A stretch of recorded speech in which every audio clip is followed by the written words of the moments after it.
Thank you Rajesh. ఏదో ఈ success meet కదా, అన్ని తప్పులు దొరికిపోతూ ఉంటాయి. ఆ ఎమోషన్లో ఏం మాడటం లేదు.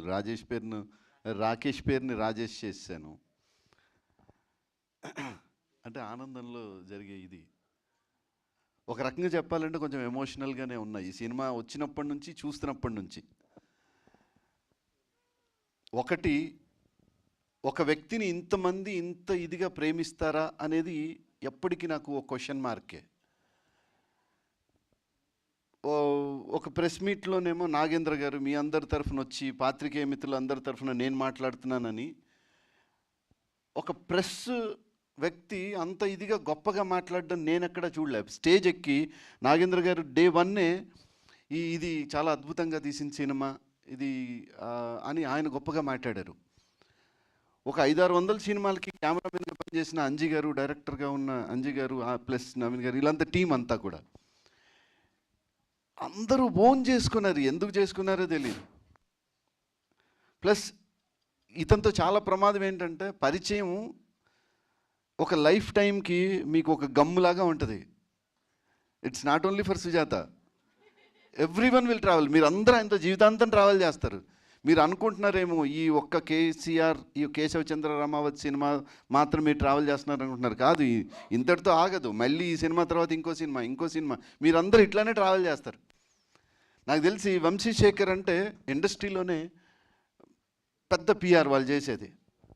పెద్ద సినిమాలకే పిఆర్లు అనుకుంటాం. అట్లాంటిది వాళ్ళు ఈ సినిమాని ఆళ్ళు భుజాల మీద వేసేసుకున్నారు. Everyone. So each and everyone. నాకు నేను స్టైల్ చేస్తున్నప్పటి నుంచి ట్రావెల్ చేస్తున్నా. నాకు చిన్ని చరణ్ అర్జున్ పాటలు రాస్తాడు. నేను అప్పుడు ఎన్నోసార్లు మేము లారెన్స్తో కూర్చున్నప్పుడు ఈయనే ఆ బల్ల మీద కొట్టుకుంటూ పాటలు ఆయనే అప్పటికప్పుడు ఆ పదాలు వస్తూ ఉంటాయి, సంగీతం చేస్తూ ఉంటాడు, పాడుతూ ఉంటాడు. అంటే ఈ టాలెంట్ అనేది ఎవడొక్కడి సొత్తు కాదన్నట్టు నడుస్తూ ఉంది ఇది. అట్లాంటి వాళ్ళందరూ ఒక దగ్గర జాయిన్ అయితే, చరణ్ నువ్వు ఎవడికి పాట రాస్తే అది సీఎం అయిపోతారు కదా, అంతే కదా. ఇప్పుడు ఎవరైనా సీఎం కావాలంటే వాళ్ళు వచ్చి నీకేదో ప్యాకేజ్ ఇస్తే చాలా అలా నువ్వు సీఎం చేస్తావు. అంత పవర్ ఉంది నీలో. నీ పాటకు పవర్ ఉంది, నీ మాటకు పవర్ ఉంది, నీ మ్యూజిక్కి పవర్ ఉంది, నీ పదాలకు పవర్ ఉంది. So God bless you darling. ఒక్కొక్కరు ఎంతమంది వర్క్ చేశారండి సినిమాలో.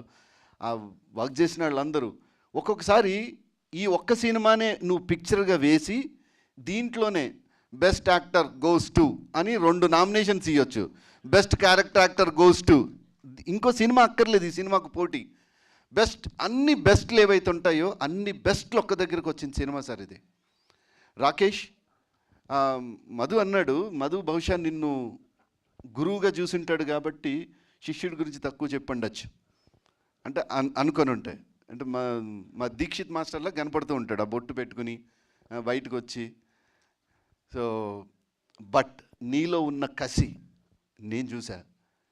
నీకు డైరెక్షన్ వచ్చు, నీకు అన్నీ వచ్చు. ఎవడు ఏ పని చేయకపోతే ఆ పని నేనే చేసుకుంటాననే ఒక కసి ఉంది చూసావా నీలో. అది నిలబెడుతుంది తమ్ముడు, నీకు ఎక్కడి దగ్గరైనా నిలబెడుతుంది. అలాంటిది ఈ సినిమా కేశవ చంద్ర రమావతి అనే సినిమా. ఆర్టిస్టులుగా మనం అందరం ఏంటంటే మామూలుగా ఫోన్ చేస్తే ఎవరు పిలిచినా పోతాం. మహా అయితే ఒక సినిమాకి బేరాలు ఎలా ఉంటాయంటే ఆ రోజుకి ఎంత తీసుకుంటారు, అది కాదు ఇది, లేకపోతే ఆ రోజు అవసరమైతే మనమే బార్గెనింగ్లో అటు ఇటు ఏదో సెటిల్ చేసుకొని పోయి యాక్టింగ్ చేసేసి వస్తాం. అంతవరకే మనకు బాధ్యత ఉంటుంది. కానీ ఆ సినిమాని రిలీజ్ చేసి థియేటర్లోకి వచ్చిన తర్వాత దాన్ని ప్రమోట్ చేసిన తర్వాత ఈ సినిమాని జనం మెచ్చుకునేలా చేయడం అనేది అంత ఈజీ కాదు. అసలు వేదన అంతా అక్కడ ఉంటుంది. సో అట్లాంటి గొప్ప స్థాయికి ఈ జర్నీని తీసుకెళ్ళినందుకు నేను 2-3 మీడియా ఇంటర్వ్యూల్లో కూడా చెప్పా, నీకు కూడా కథలు రాస్తారు, నీ కోసమే కథ రాస్తారు. కథ చెప్పేటప్పుడు సార్ ఈ కథలో హీరో రాకేష్ అండి, రాకేష్ అనే అతను ఇలా వస్తూ ఉంటాడు సార్, రాకేష్కి ఎదురుగా ఇంకోటి వస్తాడు సార్, రాకేష్ ఏదైనా చేయొచ్చు. అంటే నీ కోసం ఇప్పుడు ఎట్లయితే సుహాస్ కోసం కథలు రాస్తున్నారో, ఎట్లయితే ఇంకో హీరో కోసం కథలు రాస్తున్నారో, అట్లా నీకంటూ ఒక సపరేట్ జోనర్ని క్రియేట్ చేసుకున్నావు నువ్వు. ఎందుకంటే చాలా చోట్ల నేను హీరో కాదు, కథ హీరో, లేకపోతే ఇది హీరో, లేకపోతే అది హీరో, మనం మాడతాం. కానీ బట్ నేను నీతో ట్రావెల్ చేసిన చాలా చోట్ల చూశాను, నీ చుట్టూ ఒక ఎరా ఉంది, నువ్వు ఎక్కడికి వెళ్తే అక్కడ. సార్ మేమిద్దరం కలిసి మొన్న ఒక చోటుకి వెళ్తే రాకేష్ మీద జనం పడకుండా ఉండడానికి 6 బౌన్సర్లు అవసరం పడ్డారు. అది చాలదా ఒక క్రేజ్ ఉన్నదని చెప్పడానికి, ఒక క్రేజ్ క్రియేట్ చేసాడని చెప్పడానికి? That is what he is. He can do miracles in future. And ఇండస్ట్రీలో ఈరోజు దాకా నేను ఒక పిఆర్ని పెట్టుకోలేదు, ఒక మేనేజర్ని పెట్టుకోలేదు, కానీ కేసీఆర్ సినిమా తర్వాత డెఫినెట్గా ఆ నీడ్ అనేది నాకు ఉంది అని అనిపించింది.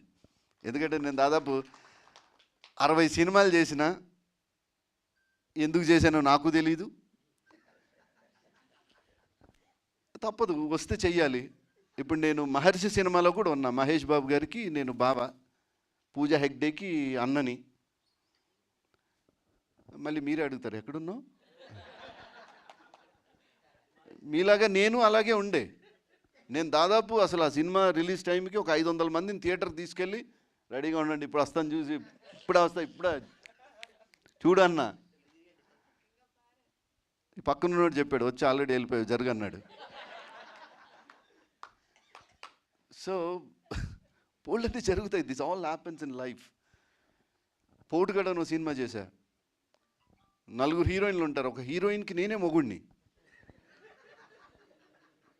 ఇప్పుడు మళ్ళీ మీరు క్వశ్చన్ మార్క్, ఎక్కడున్నావు సార్? ఆ అమ్మాయి ప్రెగ్నెంట్ అయితే హాస్పిటల్లో స్ట్రెచ్చర్ లాక్కుంటూ ఆ రూమ్లోకి తీసుకెళ్ళింది. నేను డైరెక్ట్గా నన్ను అడిగా, సార్ ఈ ఒక్క సీన్లో నేను ఉంటే ఎవరన్నా దీనికి ఎవరు కారణం అని అడిగితే ఏం చెప్పుకోను సార్ బయట అని అడిగా.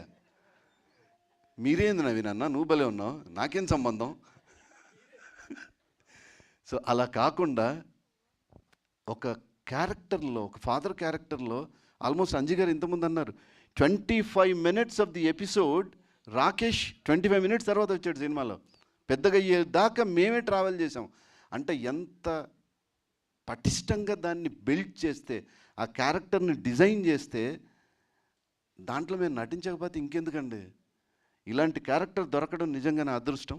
Thank you so much. డెఫినెట్గా నాకు ఏదన్నా టైటిల్ ఉంటే నా లోహిత్ అనే పేరుకి, లోహిత్ అంటే ఏ లోహిత్ అనకుండా రాకింగ్ రాకేష్ లాగా నాకు కూడా ఏదైనా టైటిల్ ఉంటే తగిలిచ్చు దీని తర్వాత. సో లక్కీ లోహిత్ ఏమో మరి డిజైన్ చేయండి. So thank you so much. So పాత్రికేయ మిత్రులందరికీ పేరు పేరున కృతజ్ఞతలు తెలుపుకుంటున్నా. ఎందుకంటే ఇది మీ సినిమాలాగా మీరంతా మోసినందుకు. ఇప్పటికీ ఇన్ని కెమెరాలు కూడా, సరే నేను మాట్లాడుతుంటే కూడా ఎందుకులే ఇది అనకుండా లైట్లు వేసినందుకు, రికార్డ్ చేస్తున్నందుకు, తర్వాత ఎక్కడైనా పర్లేదు చూపించవచ్చు అని అనుకుంటున్నందుకు, సరే వీడు టాలెంటెడే అని మీరు గుర్తిస్తే భవిష్యత్తులో డెఫినెట్గా మంచి సినిమాల్లో కనపడతా. This is my travel. Thank you so much. So Keshava Chandra Ramavath అనే సినిమాలో మమ్మల్ని ఇలా అందరినీ కల్పించినందుకు, కనపడేలా చేసినందుకు, మెయిన్ తాజ్మహల్ నిర్మాణానికి రాళ్ళెత్తిన కూలీలు ఎవరని, మేము ఎట్లా కనపడతాం, మేము కనపడేలాగా అంజీ గారు, మీ కెమెరామెన్ కావచ్చు, ఫోకస్ పుల్లర్ కావచ్చు, చందన్న కావచ్చు, వెంకట్ కావచ్చు, తర్వాత అందరూ పేరు పేరున. అంటే I never expected you guys. నేను 6 గంటలకి షార్ట్ రెడీ అంటే నాకు కసి ఉంది, నాకు తపన ఉంది, నేను దీనికోసం ఏదో వదిలేసుకొని వచ్చినోడిని. కానీ నేను వెళ్ళేటప్పటికే మీరు లొకేషన్లో కనపడితే నాకు ఎంత ఆనందం వేసేదంటే అంత ఆనందం వేసేది. ఎస్, ఇది కదా టీం అంటే, ఇట్లాంటి టీంతో కదా మనం పనిచేయాలి. ఈయన చెట్టు కింద నేను ఎప్పుడు వెళ్ళినా నాకన్నా ముందు ఈయన బండి ఉండేది, ఈయన చెట్ల కింద కూర్చుని ఉండేవాడు. హెడ్ ఉంటే నేను ఎవడి గొలవాడిది సినిమాకి ఏ మేనేజర్ లేకుండా బ్యాంకాక్లో నేను ఒక్కనే ట్రావెల్ చేశా. ఈవీవి సత్యనారాయణ గారు దానికి డైరెక్టర్గా ఉండకపోయి ఉంటే ఆ సినిమా ఇంకో 2 సంవత్సరాలు పట్టాలి తీయాలంటే. ఎందుకంటే 36 మంది కమెడియన్స్ ఉన్నారు దాంట్లో. అట్లాంటిది అందరికన్నా ముందు వచ్చి బస్సు ఎక్కేవాడండి ఆయన. అందరికన్నా ముందు బస్సులో ఫస్ట్ సీట్లో ఈవీవి గారు కూర్చుంటే కరెక్ట్గా ఇంకొక 2 నిమిషాల్లో బస్సు బయలుదేరదాను, కానీ అందరు ఆర్టిస్ట్ లోపల ఉండేవాళ్ళు. ఏ రోజున నేను ఒక ఆర్టిస్ట్ మిస్ అయితే ఇంకో వెహికల్లో తీసుకెళ్తున్న అవసరం పడలే నాకు. 6 గంటల కంటే 6 గంటలు షార్ప్ అందరూ కింద టీ తాగి బస్ ఎక్కేవాళ్ళు. అట్లా మళ్ళీ అంత డిసిప్లైన్డ్గా, అంత కమిట్మెంట్తో చూసిన cinema Keshava Chandra Ramavath, KCR. Thank you so much darling. God bless you.